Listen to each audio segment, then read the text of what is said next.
Leikai isibu karam panbiribage. Leikai isigi khudongchadaba singna karino. Aduga khwaidagi safari haibasina kari waribe. Hairiba wahang khara sini. Leikai gi wakat hairiba thormasida Manipur ke tongan ba leikai singda hangjari base. Wahang manajaba taragasu pakhum manajaba taragasu. Leikai gi miyamna ngasi phawba phongdokpa ngamna leramba pendaba wakat kholaw mayamadu lenga loi singi nakongda yohonbagi tanjamadi adumak piri. Leikai wakat hariba thormasi chumnatagi television program amanate masidi lenga loi sing amadi miyam gi marka leiba thong amani. It is the bridge between the government and the people. Mayam krumzari don girbis impact news ni ai Nongthombam. Leikai wakat ki anoba episode sida mayam amuka na taram nokchari. Ngasi ki Leikai wakat ki episode sida Langthabal assembly constituency ki manung channel leiriba Langthabal Kunja Awang Leikai ki miyam karamba waba khudongcha daba mayuk neruge habisi Leikai asigi miyam go wari sarak khangdok minarasi. So without much ado, let's talk to the people of Langthabal Kunja Awang Leikai. Let's do it.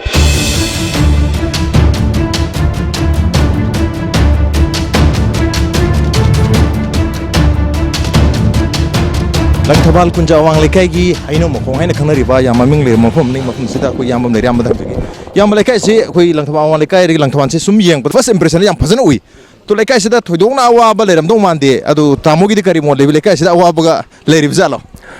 awabasi yengbada koi masen gyan tanaba ama ma obdude yam nungai boi ningboi wani aduga tasengna ini hanan bakanda Leikai wakat ki demte lingberi ba mayam jiboi na beba han uchege akoi ge imsidi 1972 gi 19 November da Muhammad Alimuddin na chief minister oringda lammaji pi oina koi kathore Kanchipur ge main gate inji hajan bamje sidigi na het chingi kano sibo da koi low acre se Pari akoi kunga taruk se koina lemna without any case without any comprehension akoi lemna kathokre ba akoi yam historical monument haidna leiramba thang Langthaban thangaba haise si Bijoy Gobind ju lei adagi kunung ju lei ko adu da akoi na thangaba sideti kan biu haidna kon moida hajere thangaba se hujik leitre thangaba si sida khajali songti yengbu se school charge adu moina si loksan ngre mache sideti khakpiro mo haibane ba adu moina namna khajan gidana khoi Leikai hoji da mayong lang polak pada khoi ising chaningai leite kaithien jeng bau leite sabam leite maram de khoi stilen ju leitre adura khoi da duki mate kaithel sang phau leitre sanjabong leitre sanabham leitre hana leram mafum singdu university sani haduna yam chawbalam pithokre hoji kaithel macha amok saninga leite dana khoi yungi matai da kari khoi kaithel gi mong dadi kaithel makti latragasu poti Leikai gi myam mathau tabani na koi pofam hoin hinjang na pi yomba imai bel khara de ayuki matam de leiri Leikai jigo ina kari kari awar pa lei khan bige yam wali pofam ga leite ising gi leite ju leite ima yamna bluntly pogum piri so di ma mujule ima da jagi ma Leikai jubo kam pan piri ge ko chiden na na pa le tare ko du ji wai ising no wai dai sai den de sai ye sana re leite ram ni khoi jo to ti leite mina anak pata khoi lesang hiden gi sang na leri ba pukri wei pa do gari tori be sing si Muhammad Sidu Sadam Sinare na takpiri Leikai sibu kam pan piri ge Leikai ji adum mayam na panaba du manum pale da kanone khoi aujik chen nungju tha lak pagi ne drain system je akoi sigi litin rose te na sang paden si mafam ji ma drain tura leitraba ona masi da nungju tha lak pa matam da yum jing je loi thumne re Leikai gi wakat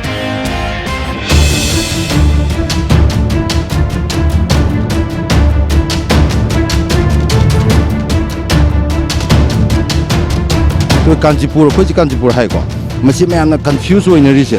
akoi oja pi gunindro nai pajer ba si akoi gi oja gunindro professor ko mani I bani mana su collection to bani puya de ke de Langthaban sine ba khoi Kanchipur hai je 1779 AD de ko akoi Kanchipur oina bagechen nan thola mane ba masi atop Leikai jing na pakthon da thonjalak pa ja sim kitang di akoi pakthon da thon bi gano aduga kitang thon haje maming thonjalak pasir hai se maming thon Kanchipur na pakthon thon ba ja sim akoi gi som Langthaban ji ne sida dum yaw re ko so copy ho bukje sim yaw re si jagunin ro ne ibne Kanchipur gi original name cha Langthaban ne sin Kanchipur gi original ming si Langthabal ni hai tawrang na sum yeng badadi yamna nungai na leiba mali Leikai sibu kam pan piri gi nungai ribjala adumak mayam nungai ri haib tare ko adubo awat pa haiba jidi mioi bagi adumak mayam ama lei masi loina ma aina pamba khuding mak aduga miyam dina pame khuding mak si akoi gi sarkar na loina mak ti pi bangam da bani ko ising ji ju hana dagi kitang koi sida pipeline ama ka koi ting badagi kitang madu pare supply gi ising si ꯌꯨꯝꯊꯣꯡ ꯍꯥꯏꯗꯤ ꯈꯔ ꯌꯨꯝ ꯂꯩꯀꯥꯏꯗ ꯈꯔ ꯅꯨꯡꯉꯥꯏꯕ ꯏꯃꯨꯡ ꯈꯛꯇꯅ ꯐꯪꯂꯤꯕ꯭ꯔꯥ ꯂꯩꯀꯥꯏ ꯁꯤꯟꯕ ꯊꯨꯡꯅ ꯄꯤꯔꯕ꯭ꯔꯥ ꯀꯃꯥꯏꯅ ꯇꯧꯒꯦ ꯍꯥꯏꯗꯤ ꯏꯃꯥ ꯈꯔꯅꯁꯨ ꯇꯥꯛꯄꯤꯔꯛꯄꯗ ꯑꯩꯈꯣꯏ ꯂꯩꯁꯥꯡ ꯍꯤꯗꯤꯟꯒꯤ ꯏꯁꯤꯡꯁꯦ ꯑꯗꯨꯝ ꯁꯤꯖꯤꯟꯅꯔꯤꯅ ꯇꯥꯖꯩ ꯑꯩꯈꯣꯏ ꯑꯦꯚꯔꯦꯖ ꯑꯃꯗ ꯌꯦꯡꯕꯗ ꯑꯩꯈꯣꯏꯒꯤ ꯏꯁꯤꯡ ꯐꯪꯕꯁꯤꯅ ꯍꯦꯟꯅ ꯅꯝꯅ ꯂꯩꯔꯦ ꯌꯥꯝꯃꯦ ꯍꯥꯏꯕ ꯑꯁꯤꯒꯤ ꯀꯃꯦꯟꯁꯤꯅꯤ ꯏꯁꯤꯡ ꯐꯪꯕ ꯌꯨꯝꯊꯣꯡꯅ ꯌꯥꯝꯃꯦ ꯕꯠ ꯁ꯭ꯇꯤꯜ ꯏꯁꯤꯡ ꯐꯪꯗꯕ ꯌꯨꯝꯊꯣꯡ ꯃꯌꯥꯝ ꯂꯩꯔꯤ ꯂꯝꯕꯤꯁꯤꯒꯤ ꯀꯟꯗꯤꯁꯟꯗꯤ ꯀꯣꯏꯂꯥꯁꯇꯤ ꯊꯥꯕꯤꯔꯤꯀꯣ ꯍꯧꯖꯤꯛ ꯑꯩꯈꯣꯏꯅ ꯑꯗꯨꯝ ꯃꯤꯠꯅꯁꯨ ꯑꯗꯨꯝ ꯎꯔꯤꯁꯤꯅꯤꯀꯣ ꯑꯗꯨꯕꯨ ꯃꯇꯥꯏ ꯃꯇꯥꯏꯗ ꯁꯣꯛꯄ ꯑꯗꯨꯝ ꯑꯩꯈꯣꯏ ꯃꯤꯠꯅ ꯎꯕꯗ ꯑꯗꯨꯝ ꯐꯪꯉꯤꯁꯦ ꯑꯩꯈꯣꯏ ꯃꯈꯥ ꯂꯩꯀꯥꯏꯔꯣꯝꯗ ꯆꯪꯉꯛꯄꯗꯁꯨ ꯂꯝꯕꯤꯁꯦ ꯑꯀꯥꯏꯕ ꯃꯐꯝ ꯌꯥꯝ ꯂꯩꯍꯧꯔꯦ ꯄꯣꯠ ꯍꯣꯜ ꯅꯠꯇꯕ ꯁꯥꯡꯅ ꯅꯨꯡ ꯉꯥꯛꯇ ꯉꯥꯏꯍꯧꯕ ꯃꯐꯝꯁꯨ ꯌꯥꯝ ꯂꯩꯍꯧꯏ ꯍꯣꯏ ꯑꯗꯨꯃꯥꯏꯅ ꯂꯩ ꯑꯗꯨꯒ ꯃꯁꯤꯒꯤ ꯀꯣꯏꯂꯥꯁꯁꯤꯒꯤ ꯄꯥꯛꯏꯕ ꯆꯥꯡꯁꯦ ꯃꯁꯤ ꯑꯩꯈꯣꯏ ꯚꯥꯟ ꯃꯔꯥꯛꯁꯦ ꯚꯥꯟ ꯑꯃ ꯆꯠꯈꯤꯕ ꯃꯇꯝꯗ ꯃꯁꯤ ꯒꯥꯔꯤ ꯑꯅꯤ ꯊꯩꯅꯅꯕꯒꯤ ꯂꯩꯇꯦ ꯃꯁꯤꯒꯤ ꯁ꯭ꯄꯦꯁ ꯂꯩꯀꯥꯏꯁꯤꯒꯤ ꯑꯐꯕ ꯃꯌꯥꯝꯁꯨ ꯂꯩ ꯑꯗꯨꯒ ꯅꯨꯡꯉꯥꯏꯇꯕ ꯃꯌꯥꯝꯁꯨ ꯂꯩꯔꯤ ꯃꯌꯥꯝꯁꯤꯒꯤ ꯃꯅꯨꯡꯗ ꯈ꯭ꯋꯥꯏꯗꯒꯤ ꯍꯦꯟꯅ ꯅꯨꯡꯉꯥꯏꯇ꯭ꯔꯤꯕ ꯈꯨꯗꯣꯡꯆꯥꯗ꯭ꯔꯤꯕꯁꯤ ꯅꯣꯡꯖꯨ ꯄꯟꯊꯥꯒꯤ ꯃꯇꯝꯗ ꯃꯔꯨꯑꯣꯏꯅ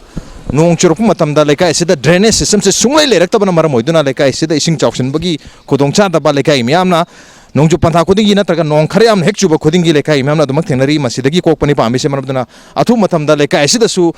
ꯃꯇꯤꯛ ꯆꯥꯕ ꯑꯩꯈꯣꯏꯒꯤ ꯑꯐꯕ ꯗ꯭ꯔꯦꯅꯦꯖ ꯁꯤꯁꯇꯝ ꯑꯃ ꯁꯦꯝꯒꯠꯄꯤꯌꯨ ꯍꯥꯏꯕꯁꯤꯅꯤ ꯂꯩꯀꯥꯏ ꯃꯌꯥꯝ ꯄꯥꯝꯃꯤꯁꯤ ꯏꯃꯥ ꯂꯩꯀꯥꯏꯁꯤꯕꯨ ꯀꯔꯝ ꯄꯥꯜꯂꯤꯒꯦ ꯑꯣ ꯏꯕꯨꯡꯉꯣ ꯂꯩꯀꯥꯏꯁꯤ ꯅꯨꯡꯉꯥꯏꯔꯦ ꯌꯨꯅꯤꯚꯔꯁꯤꯇꯤ ꯈꯥꯖꯤꯟꯈꯤꯕꯗꯩꯅꯦ ꯅꯨꯡꯁꯤꯔꯕ ꯏꯕꯨꯙꯧ ꯄꯥꯈꯪꯕꯒꯤ ꯂꯥꯏꯟꯁꯤ ꯎꯕ ꯐꯪꯗ꯭ꯔꯦꯗꯣ ꯑꯗꯨꯗꯒꯤ ꯑꯃꯨꯛꯁꯨ ꯏꯔꯝ ꯈꯣꯡꯂꯝꯁꯤ ꯐꯠꯇ ꯍꯥꯎꯊꯤꯁꯤꯅ ꯁꯣꯔꯣꯛꯁꯤ ꯆꯠꯄ ꯌꯥꯗ꯭ꯔꯕꯅꯤ ꯑꯗꯒꯤ ꯂꯝꯕꯤ ꯆꯪꯉꯅꯤ ꯍꯥꯏꯅ ꯇꯧꯔꯤꯁꯤꯅ ꯈꯨꯜꯂꯛꯇ ꯂꯣꯏꯅ ꯇꯛꯁꯟꯒꯅꯤ ꯌꯨꯅꯤꯚꯔꯁꯤꯇꯤ ꯈꯥꯖꯤꯟ ꯊꯝꯅꯤ ꯑꯃꯨꯛ ꯍꯥꯏꯒꯠꯂꯦ ꯑꯩꯈꯣꯏꯗꯤ ꯇꯨꯝꯕ ꯆꯥꯕ ꯆꯪꯗ꯭ꯔꯦ ring road ama laktoriba khoi sigi mayai lambi dagi phawraga bamaro tarakbasina samnaba ring road ama ring road se mu gi wal maya sida lakadaba maram oiba ꯅꯥꯛ ꯌꯦꯠꯇ ꯐꯨꯝ ꯄꯨꯂꯥꯞꯇꯣ ꯍꯥꯏꯕꯅꯦꯕ ꯑꯩꯈꯣꯏꯔꯣꯝꯗ ꯂꯣꯏ ꯂꯧꯒꯅꯤ ꯑꯗꯒꯤ ꯑꯩꯈꯣꯏꯒꯤ ꯂꯝꯁꯨ ꯀꯠꯊꯣꯛꯈ꯭ꯔꯦ ꯑꯩꯈꯣꯏꯁꯤ ꯀꯗꯥꯏ ꯆꯠꯇꯣꯏꯕ masigi ring road lakpada khoi mostly welcome di tawi tawdu lambi pakthokpagi niyom je mayai dagi chapchana rakana pakthok piragadi khoi lekai gi yum yamna som phutcham som budu yankai hanjingradi machim to zulam jawidna ꯅꯨꯡꯁꯤꯅꯔꯒ ꯏꯃꯥ ꯏꯆꯥ ꯀꯣꯛꯄꯥꯏ ꯂꯨꯄꯥꯏ ꯅꯩꯕ ꯑꯩꯈꯣꯏꯁꯨ ꯀꯗꯥꯏ ꯆꯠꯂꯣ ꯍꯥꯏꯅꯣꯕ ꯃꯗꯨꯅꯤ ꯑꯩꯈꯣꯏꯅ ꯏꯪꯂꯤꯁꯤꯗ ꯍꯥꯏꯔꯗꯤ ꯑꯩꯈꯣꯏꯒꯤ ꯂꯝꯁꯤꯒꯤ ꯃꯇꯤꯛ ꯆꯥꯕ ꯈꯦꯇꯤ ꯄꯣꯔꯣꯟ ꯄꯤꯌꯨ ꯅꯣꯏ ꯂꯝꯕꯤ ꯄꯥꯛꯊꯣꯛꯄꯗ ꯑꯩꯈꯣꯏ ꯊꯤꯡꯗꯦ ꯑꯗꯨꯒ ꯅꯥꯛ ꯌꯦꯠ ꯍꯥꯏꯔꯒꯗꯤ ꯃꯣꯏ ꯋꯥꯜꯁꯨ ꯊꯨꯒꯥꯏ ꯇꯥꯕꯅꯤ ꯏꯁꯤꯡ ꯈꯨꯌꯥꯝꯇ ꯀꯣꯠꯐꯝ ꯂꯩꯄꯣꯠꯇ꯭ꯔꯦ ꯁꯜ ꯑꯃ ꯂꯣ ꯑꯃ ꯑꯁ ꯀꯔꯤꯝꯇ ꯀꯪꯉꯦ ꯍꯥꯏꯁꯤꯅꯤ ꯀꯞꯄ ꯅꯠꯇꯅ ꯑꯩꯈꯣꯏ ꯎꯄꯥꯏ ꯂꯩꯇꯦ ꯀꯞꯄ ꯅꯠꯇꯅ ꯎꯄꯥꯏ ꯂꯩꯇꯦ ꯂꯩꯀꯥꯏ ꯑꯁꯤꯗ ꯏꯀꯪ ꯊꯣꯛꯄꯒ ꯆꯞ ꯃꯥꯟꯅꯔꯦ ꯏꯁꯤꯡꯒꯤ ꯁꯣꯔꯁ ꯂꯩꯇ꯭ꯔꯦ ꯆꯟꯗ꯭ꯔ ꯅꯗꯤ ꯎꯕ ꯐꯪꯈꯤꯗ꯭ꯔꯦ MUꯒꯤ ꯀꯦꯝꯄꯁꯁꯦ ꯂꯩꯈꯤꯕꯗꯒꯤ ꯏꯪ 1962ꯒꯤ ꯅꯕꯦꯝꯕꯔꯒꯤ ꯇꯥꯔꯤꯛ 18ꯗ ꯃꯇꯝꯗꯨꯒꯤ ꯃꯅꯤꯄꯨꯔꯒꯤ ꯆꯤꯐ ꯃꯤꯅꯤꯁꯇꯔ MD ꯑꯂꯤꯃꯨꯗꯤꯟꯅ ꯃꯅꯤꯄꯨꯔ ꯌꯨꯅꯤꯚꯔꯁꯤꯇꯤꯒꯤ ꯐꯥꯎꯟꯗꯦꯁꯟ ꯁ꯭ꯇꯣꯟ ꯁꯥꯅꯕꯒꯤꯗꯃꯛꯇ ꯐꯥꯎꯟꯗꯦꯁನ್ ꯁ꯭ꯇꯣꯟ ꯑꯩꯈꯣꯏꯒꯤ ꯌꯨꯡꯕꯒꯤ ꯐꯣꯇꯣꯅꯤ ꯌꯥꯝ ꯑꯔꯤꯕ ꯌꯥꯝꯅ ꯃꯔꯨꯑꯣꯏꯕ ꯐꯣꯇꯣ ꯑꯃꯈꯛꯅꯤ ꯍꯥꯏꯔꯤꯕ ꯌꯨꯅꯤꯚꯔꯁꯤꯇꯤ ꯁꯥꯔꯒ ꯃꯁꯤ ꯁꯥꯅꯕꯒꯤꯗꯃꯛꯇ ꯂꯩꯀꯥꯏꯒꯤ ꯂꯪꯊꯕꯥꯜ ꯀꯨꯟꯖꯒꯤ ꯃꯤꯌꯥꯝꯅ ꯆꯥꯎꯔꯕ ꯂꯝ ꯑꯃ ꯃꯅꯤꯄꯨꯔ ꯌꯨꯅꯤꯚꯔꯁꯤꯇꯤ ꯁꯥꯅꯕꯒꯤꯗꯃꯛꯇ ꯁꯦꯜ ꯑꯃꯠꯇ ꯂꯧꯗꯅ ꯂꯩꯀꯥꯏ ꯃꯤꯌꯥꯝꯅ ꯄꯨꯛꯆꯦꯜ ꯆꯥꯎꯅ ꯄꯤꯊꯣꯛꯈꯤꯕꯅꯤ ꯂꯩꯀꯥꯏ ꯑꯁꯤꯗ ꯀꯥꯟꯅꯕ ꯃꯌꯥꯝ ꯐꯪꯗꯣꯔꯦ ꯌꯨꯅꯤꯚꯔꯁꯤꯇꯤ ꯑꯃ ꯂꯥꯛꯑꯕꯅꯤꯅ ꯃꯍꯩꯒꯤ ꯃꯉꯥꯜ ꯑꯃ ꯂꯥꯛꯑꯅꯤ ꯀꯥꯟꯅꯕ ꯃꯌꯥꯝ ꯄꯨꯔꯛꯑꯅꯤ ꯍꯥꯏꯕꯒꯤ ꯋꯥꯈꯜꯂꯣꯟꯗ ꯄꯤꯈꯤꯕꯅꯤ ꯑꯗꯨꯕꯨ ꯌꯨꯅꯤꯚꯔꯁꯤꯇꯤ ꯁꯥꯔꯕ ꯃꯇꯨꯡꯗ ꯂꯩꯀꯥꯏ ꯑꯁꯤ ꯃꯌꯥꯝꯅ ꯈꯜꯂꯨꯕꯗꯨꯒꯤ ꯑꯣꯟꯅ ꯇꯩꯅꯕꯗ ꯉꯁꯤꯗꯤ ꯂꯩꯀꯥꯏ ꯑꯁꯤꯗ ꯑꯩꯈꯣꯏꯒꯤ ꯃꯔꯨꯑꯣꯏꯕ ꯏꯁꯤꯡꯒꯤ ꯋꯥꯇꯔ ꯁꯣꯔꯁ ꯑꯃ ꯑꯣꯏꯔꯝꯕ ꯆꯟꯗ꯭ꯔ ꯅꯗꯤ ꯍꯥꯏꯕ ꯇꯨꯔꯦꯜꯁꯤ ꯃꯁꯛ ꯎꯕ ꯐꯪꯈꯤꯗ꯭ꯔꯦ ꯂꯩꯀꯥꯏꯒꯤ ꯋꯥꯀꯠ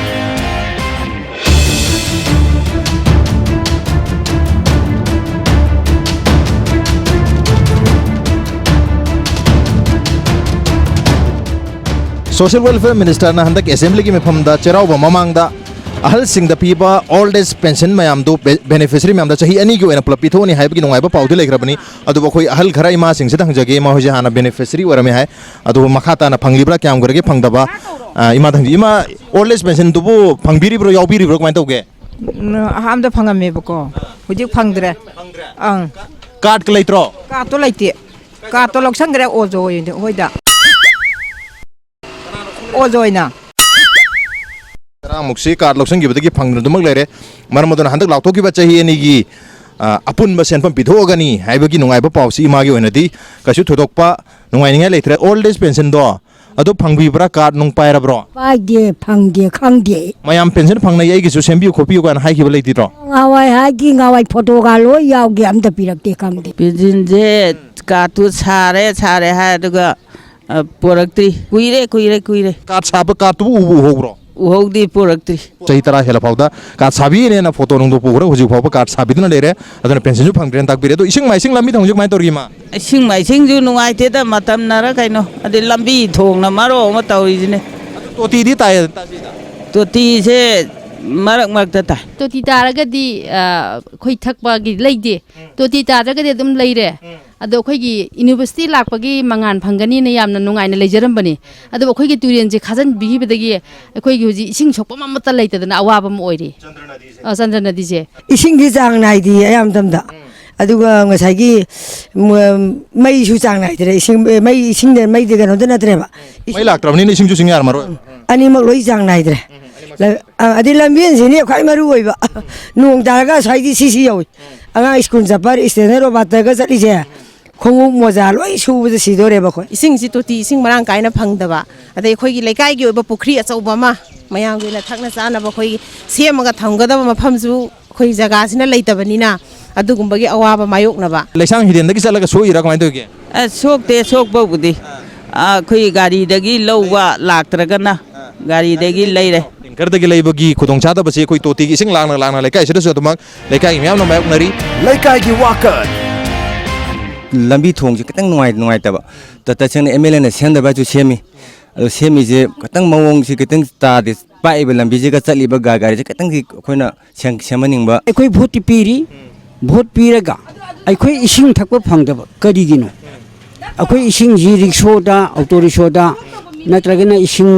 ꯌꯣꯟꯕ ꯂꯥꯛꯏꯕ ꯃꯤꯗꯒꯤ ꯏꯁꯤꯡ ꯂꯧꯔꯒ ꯌꯥꯝ ꯋꯥꯅ ꯈꯥꯡꯉꯤꯁꯦ ꯃꯇꯝ ꯀꯨꯏꯔꯛꯑꯦꯕ ꯑꯋꯥꯕꯁꯦ ꯏꯊꯟꯗ ꯂꯅꯥꯏ ꯑꯣꯏꯅ ꯏꯟꯗꯤꯕꯤꯖꯨꯋꯦꯜ ꯑꯣꯏꯅ ꯈꯥꯡꯉꯒ ꯂꯩꯅꯔꯤꯑꯕ ꯑꯗꯣ ꯏꯃꯥ ꯑꯃꯁꯨ ꯄꯣꯠ ꯂꯩꯕ ꯂꯥꯛꯏꯕ ꯀꯝ ꯇꯧꯏ ꯂꯩꯀꯥꯏꯁꯦ ꯀꯝ ꯄꯥꯟꯕꯤꯔꯤꯒꯦ ꯃꯥ ꯕꯣꯠ ꯀꯥꯔꯒ ꯗ꯭ꯔꯦꯟ ꯆꯟꯅꯤ ꯍꯥꯏꯔꯦ ꯆꯟꯕꯤꯗ꯭ꯔꯦ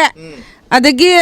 ꯈꯪꯗꯦꯗ ꯑꯩꯈꯣꯏꯁꯨ ꯀꯩꯅꯣꯝ ꯇꯧꯔꯁꯤ ꯃꯣꯏꯁꯦ ꯁꯔꯀꯥꯔꯁꯤꯁꯨ ꯂꯝꯕꯤꯗꯤ ꯁꯦꯝꯅꯤ ꯍꯥꯏꯔꯝꯗ꯭ꯔꯣ ꯍꯥꯏꯔꯝꯃꯤ ꯁꯨꯛꯁꯦꯝ ꯁꯦꯝꯗꯦ ꯕꯣꯠ ꯑꯃꯨꯛ ꯂꯥꯛꯀꯗꯧꯔꯦ ꯃꯅꯤꯄꯨꯔ ꯌꯨꯅꯤꯚꯔꯁꯤꯇꯤꯁꯦ ꯂꯥꯛꯄꯗꯒꯤ ꯂꯩꯀꯥꯏꯁꯤꯗ ꯍꯦꯟꯅ ꯀꯥꯟꯅꯒꯗ꯭ꯔꯥꯅ ꯃꯌꯥꯝꯅ ꯈꯜꯂꯝꯕꯗꯣ ꯀꯥꯟꯅꯕ ꯏꯐꯪ ꯐꯪꯗ꯭ꯔꯕꯣ ꯀꯥꯟꯅꯗꯦ ꯑꯗꯨꯗꯤ ꯀꯥꯟꯅꯅꯦꯅ ꯈꯜꯂꯝꯃꯤ ꯍꯧꯖꯤꯛ ꯂꯣꯏ ꯊꯤꯡꯖꯜꯂꯕꯅꯤꯅ ꯀꯔꯤꯝꯇ ꯈꯨꯗꯣꯡꯆꯥꯕꯁꯨ ꯂꯩꯇꯦ ꯃꯩ ꯏꯁꯤꯡꯐꯧ ꯂꯩꯇ꯭ꯔꯦ ꯍꯧꯖꯤꯛ ꯑꯗꯣ ꯏꯁꯤꯡꯁꯤꯗꯤ ꯑꯩꯈꯣꯏ MUꯒꯤ ꯋꯥꯇꯔ ꯁꯄ꯭ꯂꯥꯏꯗꯒꯤ ꯂꯩꯀꯥꯏꯁꯤꯗ ꯐꯪꯍꯜꯂꯤ ꯍꯥꯏꯗ ꯐꯪꯉꯤ ꯐꯪꯕꯗꯤ ꯂꯥꯛꯑꯒ ꯂꯥꯛꯑꯦ ꯂꯥꯛꯇ꯭ꯔꯒ ꯂꯥꯛꯇ꯭ꯔꯦ ꯑꯗꯨꯗꯤ हंदक चहीजे हम कन्ना को ममांगी अक्टोबर की तारीख अनीदगी होरगा स्वच्छ भारत अभियान कैंपेन का हैदन हम कन्ना लू नाना लेनबगी कैंपेन से मणिपुर से वा लाउगे तुम चथरी हुजिक से तुम चथरी अदुगी सरुक अम ओइना अखोगी थंगना चानबगी सिंग अरगु मरुइना सैनिटेशन की लेट्रिन साबजे सैनिटरी लेट्रिन साबगी अहोंग ममंदा युमधोंग अमना लुपा 400 का पुथोगा अरेम पैसाजिना कोई सरकार न पुथोक पिरगा साबदो लेका से सानारब्रा कमाइ तौर अदु नहवाइदि ओजोइगी हक्तक छारे बा कुइरे हुजिक लोइ फुल्ले काइरे लोइरे अखोइ भाइबो ले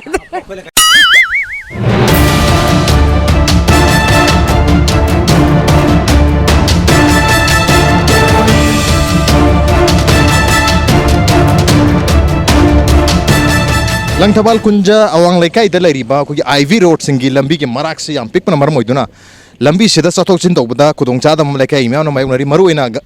gari ani thaidok thaijin tawna badani yam kanna khudongcha da mayunari basi aduga leikai sigi akoi bada school mayam amna leibana marabdana school ki timing se da school ki van ari school ki gari mayam ama sathok chin tawba aduga masina thaba pot acho puba gari mayam su sathok chin tawbana lambi gi figom se hena sokchin halnabagi kahenabagi maram oiri adubu kogi yaksang manungda exam lekhibana metric prekha ta CBSE ki exam yam lekhibana thaban chong hongda mayam sigi manungda koi Langthabal Awang Leikai gi su amani ko Langthabal Awang Leikai gi lesabi sing nga si ki nungdang si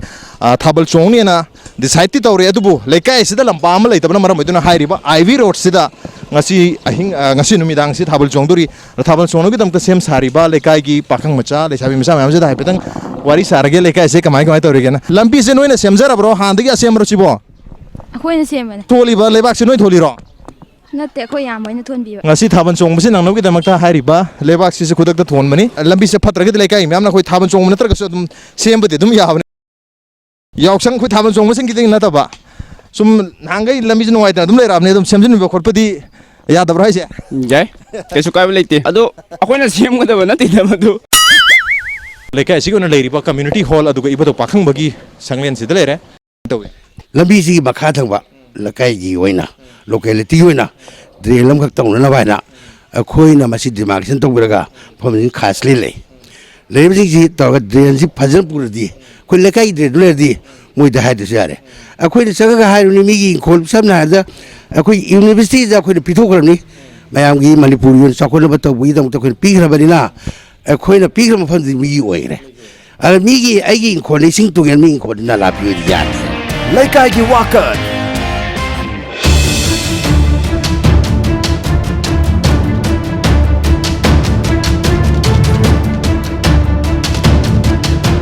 Mangda Chandra Nadi lere ibato pakhang bagi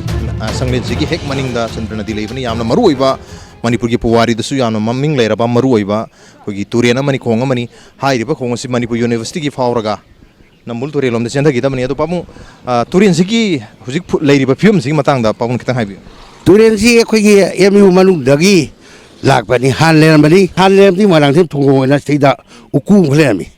adagi mathang da palhan bi na khlermi atei di karang mon tere lambi si kogi turen tingaga lambi salamde tinglamde adu hiti anu ba ngai mi si sum lak salabina matat tingi no si sing si panjale mamang da leriba kogi fencing sina ising simu water se block to bagi monga matawi Manipur University gi kogi fencing le bisna maram Chandra Nadi gi ising si son cherak tabra sida ho badum le bra moi ne tawri se moi imsigi kambu authorities ni tawraga moi thingjalagane nga yok panen moi engineer ki tanara haiba flow se yara bro mai tor flow si yadre maram di mona se thingjan gramina nga yok kanena de moi ge nga si phunare nga yok putugi phaba nu musida aina bisin aina kharayam logne restaurant sin aigi nupi gi ni moi manungi ni ko mona se thingjan gramina nga si jamata le akhoi lana yok se grass ka kumba silver cup kumba adu natana akhoi yellow nga ngamu uka bi nga kra leram ko maitei ngamu gai leram do amata koi thangde Leikai gi Wakat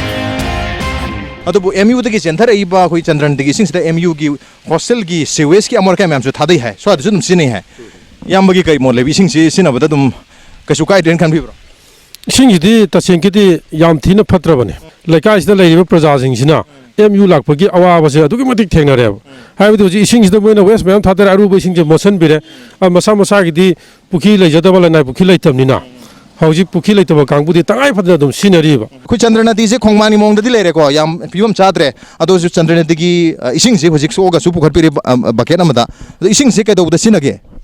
Pishu basina na ba iru bai thaba ka kasina na ba sing iru zo mai tha jaba pisu da sine ba ado khoi taja bada Chandra Nadi gi ising se MU rom site di khoi gi amang so gi polam se mo gi hostel gi thada ye ado gi amor kai me amdar silo yarong mane do pisu pizam ba to bada masi ana yek phang no ba gi maram mo oridro hoi oi be do khoi di hoi ising wa ba sina ra hai tar pukri go mam ta leite ana ko da pukhi lai ba je kya phatta bai tar ising se dan Chandra Nadi gi ising hen phare ba yam ngai jare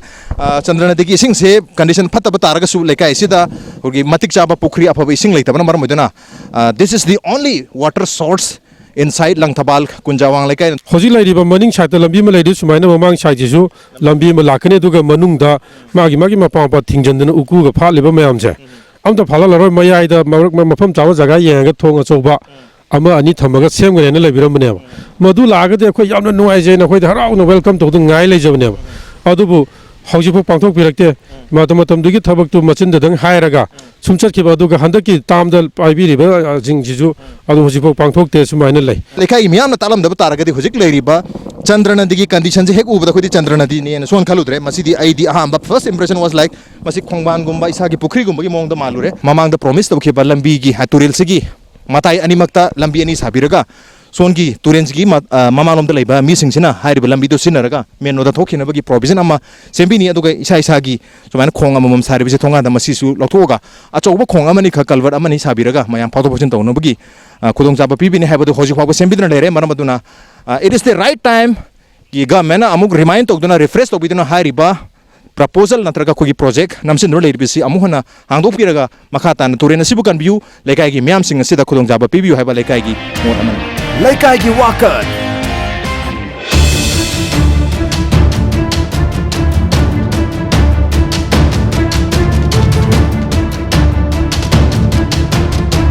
camera ubada prapti chakchibne do pabung sida wari di sabe abreng sengta pabung kai chatpi dino ya da thaba bam ta chegen to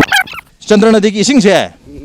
si phibam se kamai tor gi matam ta pabung hina na hawring adri kamai torongge yam chawrami si yam chawrami hojik to bu pixel la bai bani si yam chaw na lu ne chelami Chandra Nadi gi ising sidi thangna chana bong natraga su pa khoi ru jamai thaba phizu phidam se nei khoi pabung amasu pabung thonga thole pabung langta akhoi gi pukri mamangi Chandra Nadi gi ising se Leikai me adum sijana bi bra pabung hojo si nei iru jama ba kari gi tawa khoi kol exam de si nei aduga thangna chana ba makti masi de si na jitre thangna chana bi se to ti ising se chang na dum phang bi bra chang na na phangami hujik ngasi manga tarani gi mamang de gi di ising si chang nai ba nairaktre water supply gi pipeline ama कायबो और माने कायबो सिकी mention नबगी दमता कोई याम बजिंगना लेबाक तो खायरगा mail मतुंग दा लेबाक सं फुमजन honorary याम कारि तो बिरमसिबो कनोने माखोगी इसिंजे ngसाigi maning yowungam dagi akoina sigi pipe se lojaraga moi si department pi po nate department pu nate di kanoda akoina bora si leiraga ne akoina ji isana semjari ni singje se yuri ni hotel amsu lere hotel sida leiriba halaman mam se wari sara khangjar ke pamu amsu lere pamu lekai sibo kam palige lekai nuai hai tare kai nuai rige kan tar na kanuni akogi mai sing di thoro ba ising ya yang awa mo re bo ji lo no tore sing je sing ne ba aru tore ni tingjelaga kaman to ji ya adra ma khanari ba ji फता होती drain चेंथर ma'am से तुरें तासलपद मरम तुरें इसी सिंबदी फुरी फुरांग थोए अभी इसी पिथरपनीना अखोई stage मथक्तगी अखोई level सूम थाक थाक सेमेरगा इसिंगसे तुंग तुंग खगा लेनब है नोंसिंग लाक्तबनीना इसिंग तानब अखोई सिनब यानबदमत थमसी है मोत अखोई ngaraangdagi खनरगा अखोई ngasi थिंब हौसीना तौनरी Yamba lekai sibo kam pambirige lekai si nungai hagadra wai hagadra adubo khodi masi wai su yade nungai hai su yade hai mangda uribe electric pole se makhong ji mase tat laga anytime turak pa yabi fem dalare masi sindok pagi matang da electricity department da na ta mari lena mi sing da hai khibale trabo hai badi hajagre adubo tawbini harga hujibauta karigumba masigi khudong sa base abu phangde ising dabu oiro electric dabu oiro akogi electric su akogi magi ngasai transformer se barabar saktana akogi do jamandana laire akogi lambi sigi kano si koi sana kulle ko sai sima barabar adum ising chaw maram oina koila su dum yadre aliki asigi makha sida amaga laidi masi su adum thumjan khosana dum laire Manipur ayam lambi sing se kai bagi maram ji gari thobuna su kai budi kai bani adu ayam maram je sum yang jarpa matam lekai wakat ki timna sum chacha matam da koi leiriba lambi du ki manak leba iram nala se na tak turen se matik sa damna maram modun nongju patha ki matam da ising chen ngam dab dagi lambi da ising tungjan mana maram moduna lambi se poptor patagi kai ki bana ayam lambi phatab ki maram oiri adu ga hojek electricity department na Manipur ising mai chang na hena pibanga me hena claim tawjaba targa su mai pina na gudam ta leiri ba khoi infrastructure maroina electric ki pole ji yengbiu masi ki pole ji anytime turuk pa yabagi phiom ni masi langthabal khadagi na te Manipur ki ayam balai kai singda khul singda electric pole ji uno oi bakhara yaw tiega lei bakhara yaw konthar khara lei yaw mi gi yum mathak ta sat bakhara yaw tawri hojik hari pole ji turuk padagi sondagi wakhok ani na sunga ga leiri bani atu mamang do sodum yengbiu leiri ba khoi gi tara na traga pole gi condition se yam patn leiri aduna mai chang nang na la hai ba targa su leiriba mai pina gudam leiriba infrastructure se phatta bataraga di mai chang nai ne pi haibagi wahan thok tu Manipur miyamna hoji phabo phangba ngamdri Leikai gi Wakat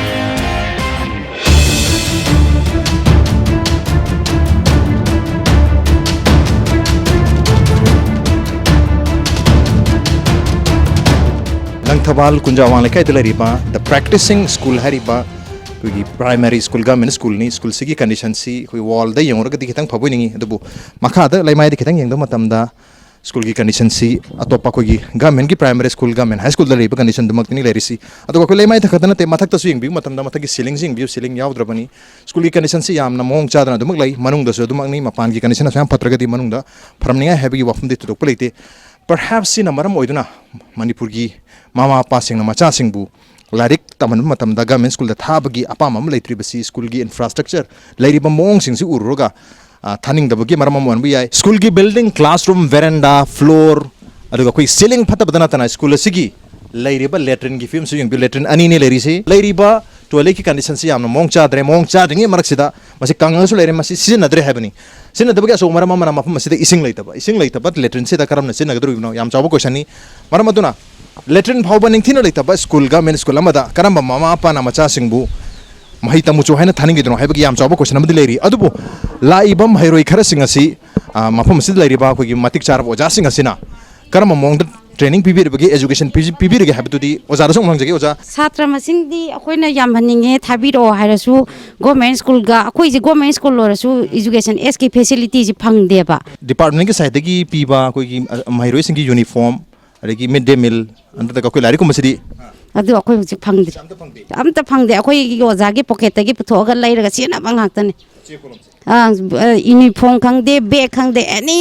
ꯄꯣꯠꯁꯦ ꯑꯩꯈꯣꯏ ꯄꯣꯀꯦꯠꯇꯩ ꯄꯨꯊꯣꯛꯑꯒ ꯂꯩꯔꯒ ꯁꯤꯖꯤꯟꯅꯕꯅꯦꯕ ꯃꯐꯝ ꯑꯁꯤꯗ ꯑꯣꯖꯥ ꯌꯥꯝ ꯂꯩ ꯍꯥꯏꯗꯨꯅꯁꯨ ꯁꯥꯇ꯭ꯔ ꯃꯁꯤꯡ ꯌꯥꯝꯅ ꯂꯥꯛꯇꯦ ꯍꯥꯏꯗꯨꯅꯁꯨ ꯑꯣꯖꯥꯁꯤꯡꯅ ꯌꯥꯝꯅ ꯇꯥꯛꯄꯤꯔꯦ ꯍꯥꯏꯗꯨꯅꯁꯨ ꯌꯨꯝꯗ ꯂꯥꯏꯔꯤꯛ ꯇꯧꯗꯕ ꯇꯥꯔꯒꯗꯤ ꯑꯐꯕ ꯀ꯭ꯋꯥꯂꯤꯇꯤ ꯁ꯭ꯇꯨꯗꯦꯟ ꯅꯠꯇ꯭ꯔꯒ ꯀ꯭ꯋꯥꯂꯤꯇꯤ ꯑꯦꯖꯨꯀꯦꯁꯟ ꯑꯗꯨꯃꯗꯤ ꯄꯨꯔꯛꯄ ꯉꯝꯂꯣꯏ ꯃꯔꯝ ꯑꯗꯨꯅ ꯃꯃꯥ ꯃꯄꯥꯒꯤꯁꯨ ꯌꯥꯝ ꯆꯥꯎꯕ ꯊꯧꯗꯥꯡ ꯑꯃꯗꯤ ꯂꯩꯔꯤ ꯑꯗꯨ ꯃꯔꯛꯁꯤꯗ ꯍꯦꯟꯅ ꯆꯥꯎꯕ ꯊꯧꯗꯥꯡ ꯂꯩꯔꯤꯕꯗꯤ ꯑꯣꯖꯥꯅꯤ ꯑꯣꯖꯥꯗꯒꯤ ꯍꯦꯟꯅ ꯆꯥꯎꯕ ꯊꯧꯗꯥꯡ ꯂꯩꯕꯁꯤꯅ ꯑꯩꯈꯣꯏꯒꯤ ꯒꯚꯔꯟꯃꯦꯟꯠꯒꯤ ꯁꯥꯏꯠꯇꯒꯤ ꯗꯤꯄꯥꯔꯠꯃꯦꯟꯠꯒꯤ ꯁꯥꯏꯠꯇꯒꯤ ꯑꯍꯦꯟꯕ ꯃꯤꯠꯌꯦꯡ ꯆꯪꯕꯤꯕꯗꯅꯤ ꯍꯧꯖꯤꯛ ꯂꯩꯔꯤꯕ ꯀꯟꯗꯤꯁꯟꯁꯤꯗ ꯀꯔꯝꯕ ꯃꯃꯥ ꯃꯄꯥꯅ ꯍꯥꯏꯔꯤꯕ ꯁ꯭ꯀꯨꯜꯁꯤꯗ ꯃꯆꯥꯁꯤꯡꯗꯨꯕꯨ ꯊꯥꯅꯤꯡꯒꯗꯣꯏꯅꯣ ꯍꯥꯏꯕꯒꯤ ꯑꯆꯧꯕ ꯀ꯭ꯋꯦꯁꯟ ꯑꯃꯗꯤ ꯂꯩꯀꯥꯏꯒꯤ ꯃꯤꯌꯥꯝꯒꯤ ꯃꯅꯤꯄꯨꯔꯒꯤ ꯃꯤꯌꯥꯝꯒꯤ ꯀꯣꯛꯇ ꯑꯗꯨꯝ ꯂꯩꯔꯤ ꯂꯩꯀꯥꯏꯒꯤ ꯋꯥꯀꯠ Langthabal Kunja Awang Leikai gi miyamna thengnariba maruiba khudongchadabasi leikai asida iram nala amata leitabna maram oiduna nongju panthagi matamda ising toina thumjanbagi khudongchadaba leikai miyamna mayoknari loinana leikai asida leiriba inter village road asisu kaibadana mara yamna pikpana maram oiduna chatok jasinda khudongchadaba ma chauna mayokna hali iram nala nungaitabadana leikai asida thangna chanabagi ising dasu awaba ma mayoknari loinana leikai asida leiriba manipur gi puwari da yamna maru oiriba turel ama Chandranadi hariba turen gi film su khongbal gi film da lerik lebasi athuba matamda mari lena bo authority ne yengsin meduna turen lasibu kan view haibasi su lekai ga chauba wakat amani masini ngasi gi lekai wakat gi thorom ngasi gi episode asi karam tobi bage natraga adom su adom gi lekai su lekai wakat hariba thorom asi da saruk yabinang ba taraga dekho de mail thabir bi agani akhoi gi mail id impacttvnews@gmail.com natraga akhoi gi facebook page www.facebook.com/impacttvmanipur da join tobiraga comment amadi feedback thabir bi agani ngasi gi wanadi lekai wakat gi thorom asi matang soida sinjarge matang ki chayolda anoba episode amaga loina anoba lekai ama puduna lakchege till then keep watching impact news keep watching lekai gi wakat ta da batawro udubu horo ciao mahiri apabu puthok ngamdri bi maram